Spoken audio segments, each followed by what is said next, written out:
Probably from like my background. I was born with spina bifida. Like I wasn't supposed to be able to walk. So Wow. but I ended up walking earlier than most babies walk. And I wasn't supposed to live past 18 because that's another thing too. Like the life expectancy of somebody who was born with spina bifida is only 18 years old, and I'm 40 today. Yeah. Bless. But the biggest takeaway I would say from that, I would say, is it showed me how to overcome adversity. And how, like, Okay. don't make excuses, make it happen. That's my biggest motto in life. Like, don't make excuses, make it happen. But at a young age, I kind of knew what I wanted to do.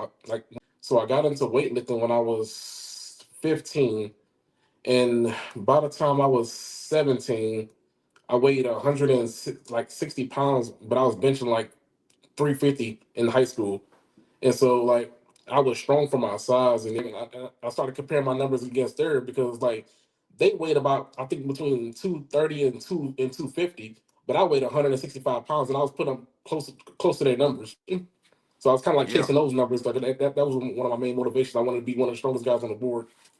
So long story short, with that one, my very first competition, I ended up breaking like 4 world records in my very first competition, and then the rest just went from there. I think it was 4 world records. And I just fell in love with it. Like I knew I was strong, but I didn't realize I was that strong until I started competing and started comparing myself to other people. Because like I said again, growing up in Abbeville in a small town, and I was born with spina bifida, I always felt like I was lower than everybody else.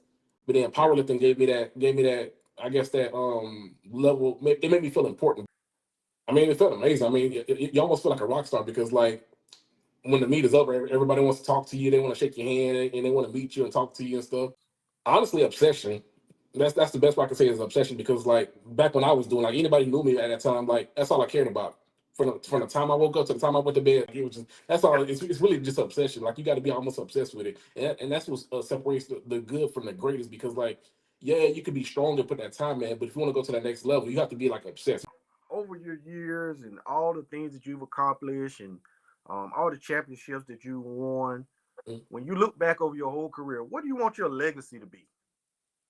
Um, Basically that I was a role model. I worked hard. I didn't make excuses.